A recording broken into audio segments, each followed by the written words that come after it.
BDD news కి స్వాగతం. BRS party Medchal నియోజకవర్గ విజయోత్సవ సభ ముఖ్య అతిథిగా మాజీ మంత్రి సత్యవతి రాథోడ్, మేడ్చల్ ఎమ్మెల్యే చామకూర మల్లారెడ్డి పాల్గొన్నారు. మేడ్చల్ మండలం మరియు గుండ్లపోచంపల్లి, మేడ్చల్ మున్సిపాలిటీల చైర్మన్లు, మండల అధ్యక్షులు, మేడ్చల్ జెడ్పీటీసీ, ఎంపీపీ, వైస్ ఎంపీపీలు, టీఆర్ఎస్ పార్టీ అధ్యక్షులు, సర్పంచ్లు, టీఆర్ఎస్ పార్టీ కార్యకర్తలు, నాయకులు, అనుబంధ సంఘాలు, గ్రంథాల మాజీ చైర్మన్ దర్గా దయాకర్ రెడ్డి మాట్లాడుతూ కాంగ్రెస్ ఎమ్మెల్యేలు 16 మంది టీఆర్ఎస్ లోకి వస్తున్నారని, ఎంపీ ఎలక్షన్స్ తర్వాత కేసీఆర్ ప్రభుత్వం వస్తుందని చెప్పారు. ఆ తర్వాత మల్లారెడ్డి సర్పంచ్లకు, ఉప సర్పంచ్లకు సన్మాన కార్యక్రమం చేశారు. మల్లారెడ్డి మాట్లాడుతూ బీజేపీ గెలుస్తుందన్నారు. అన్నిటి కూడా సిద్ధంగా ఉన్నాం. దయచేసి అసలు అరాచకాలు కాకుండా కాపాడవలసిన అవసరం ఉంది. 60 రోజులు పూర్తయ్యే దగ్గరకు వచ్చింది. ఇక ఉన్న 30 రోజులు మా రైతులకు మంచి బుద్ధి చెప్పిరా. మా రైతులకు 15 లక్షలు 15,000 ఇస్తాం, 15,000 అసలు నాట్లు అయిపోయినాయి. ఇప్పుడు కలుపులు అయితే ఇంతవరకు రైతు బంధు లేదు, కళ్యాణ లక్ష్మి లేదు, షాదీ ఉపయోగం లేదు, ఏ స్కీమ్ లేదు, అన్ని మటమాయం. ఇప్పుడు ఎవరన్నా మన అంటాడు కోమటి వెంకరెడ్డి ఏమైనా రైతు బంధు వాళ్ళని శుభ్రం కొట్టానంట. ఇక రైతులు శుభ్రం కొట్టే మూడు వచ్చింది కదా కోమటి వెంకరెడ్డి. ఇక శుభ్రం ఆయన సంగతి కూడా చెప్తాం. ఎవరన్నా నాకు దుర్గాన్ని, నా చేతి దుర్గానైనా మైక్లో ఆయన ఏ శుభ్రం కొడతాడు మళ్ళీ వాడు కూడా నేను శుభ్రం కొట్టాను. నీకే స్థాయి చెప్పులు లేవురా. నేను బ్లాక్ మెయిల్ చేసి బతికే ఉండవుగా నువ్వు మాకు చెప్తావు. బ్లాక్ మెయిల్ చేసుకుంటాడు కూడా మనం శుభ్రం కొడుతున్నట్టుగా అని చెప్పుకొని ఈరోజు మరో 2-3 సార్లు జైలు పంపిస్తే సిగ్గురాలే వాటికి చేయాలి, చేసుకోవాలి. వెళ్ళి దరిద్రం ఏదైనా సరే నేను చెప్తున్నా. ఒక్కసారి మేడ్చల్ బీఆర్ఎస్ మొత్తం పార్టీ చెప్తున్నా, మా కుటుంబ సభ్యులు చెప్తున్నా, ఏ ఊర్లో అన్యాయం జరిగినా ఏం చేయాలి, రేపు భవిష్యత్తులో ఏ విధంగా మనం మేడ్చల్ జిల్లాలో ఒక్క స్థానం కూడా ఒక సమర్థుడు రాష్ట్రంలో 4 పేర్లు చెప్తే అందులో మల్లారెడ్డి గారు ముందు వరుసలో ఉంటారు అనే విషయాన్ని ఈ సందర్భంగా తెలియజేస్తా ఉన్నాను. నేను మల్లారెడ్డి గారిని గడిచిన 20 ఏళ్లుగా చూస్తా ఉన్నాను. ఆ రోజు తెలుగుదేశం పార్టీ అభిమానిగా ఉండే, మరి తర్వాత ఎంపీగా మీ అందరి ఆశీర్వాదంతో ఎంపీ వద్దు, నేను మేడ్చల్ నియోజకవర్గ ప్రజలకు మాత్రమే సేవ చేస్తాను అని చెప్పి కేసీఆర్ గారిని కోరిన వెంటనే మేడ్చల్ టికెట్ ఇచ్చి గెలిచిన వెంటనే మంత్రివర్గంలో తీసుకొని మేడ్చల్లో గత 50-60 ఏళ్లుగా జరగని అభివృద్ధి మరి 5 ఏళ్లలో చేసి చూపించిన ఘనత మల్లారెడ్డి గారిది. ఇవాళ కూడా చూస్తూ ఉన్నాం. ఏ కార్యకర్తకు ఆపద వచ్చినా, ఏ కష్టం వచ్చినా వారికి ఉన్న విద్యా సంస్థలు కానీ, వారికి వచ్చే ఆదాయం కానీ పక్కన పెట్టి ప్రజాసేవ చేయాలి, మీకు అందుబాటులో ఉండాలి.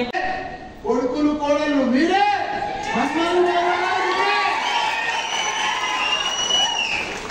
నాకు అంతా మీరే.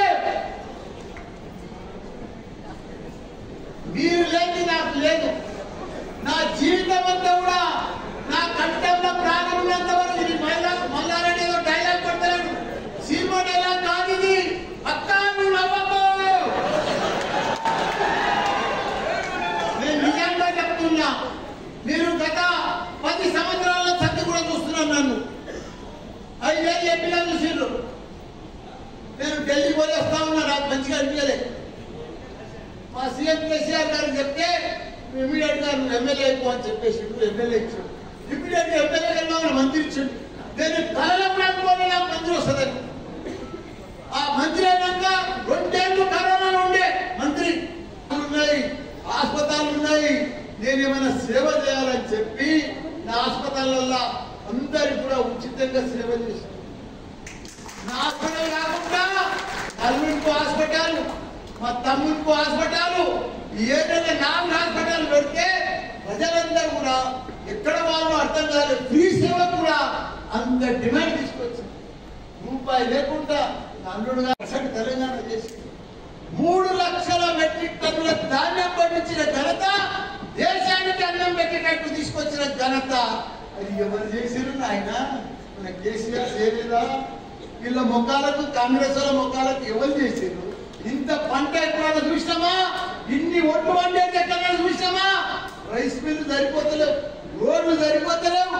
మన పంటకు అంత పంట పండించిండు, అంత నీళ్ళు ఇచ్చిండు, అంత కరెంట్ ఇచ్చిండు, రైతులకు అంత రైతు బంధువు ఇచ్చిండు, రైతు బీమా ఇచ్చిండు.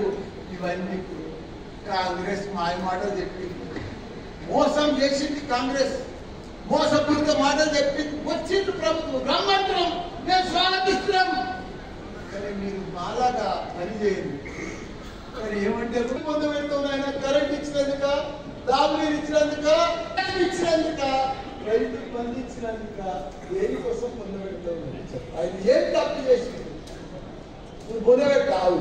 కాంగ్రెస్ 130 చరిత్ర, దరిద్రం కాంగ్రెస్, దివాళ తీసిన కాంగ్రెస్. నీకు పొందబెట్టేటప్పుడు నేను పొందబెట్టా, అదేదో శాస్త్రంలో తలదన్నే వాళ్ళు ఉంటే ఇంకోటి ఉంటాడు చూడు, అట్లా నువ్వు ఈ డైలాగ్ పెడతావు చూడు, పొందబెడతాను చూడు. ఇక్కడ మోడీ తయారు కట్టుకుని నేను పొందబెడతానే ఉన్నాడు, పెడతానే ఉన్నాడు, పెడతాను. ఎట్లా పెడుతున్నా అంటే ఇండియా కూటమి అయిందా? ఇండియా కూటమి ఈ వారంలో ఎంతమంది పోయిన వెళ్ళి మమతా బెనర్జీ పోయిందా? ఆప్ పోయిందా? పంజాబ్ ఆప్. నితీష్ కుమార్ పోయిందా? తప్పకుండా మీరు 420 హామీలు ఇచ్చిండ్రో అవన్నీ కూడా ఇంప్లిమెంట్ చేసేదాకా మేము వినము, వదలము. మిమ్మల్ని గట్టిగా మేము మీ ఎంబడి ఉంటా, మీ ఎంబడి ధర్నాకు వస్తా, మీ ఎంబడి కూడా అన్ని చెప్పిస్తా. ఆల్రెడీ ప్రజలలో డిస్కషన్ వచ్చేసింది, ఊళ్ళలో డిస్కషన్ వచ్చేసింది. వీళ్ళు ఇచ్చేది లేదు, సచ్చేది లేదు. వీళ్ళంతా మోసపూరిత మాటలు, మాయ మాటలు చెప్పారు. మా సీఎం కేసీఆర్కి మోసం జరిగిందని చెప్పి ఆల్రెడీ ప్రజలకు థింకింగ్ వచ్చింది, అందరూ ఆలోచన చేస్తా ఉన్నారు. మీరు ఇచ్చినాయి, మీకు అదృష్టవంతులకి నడిచే కొడుకుని ఇచ్చినట్టు ఇచ్చినామయ్యా.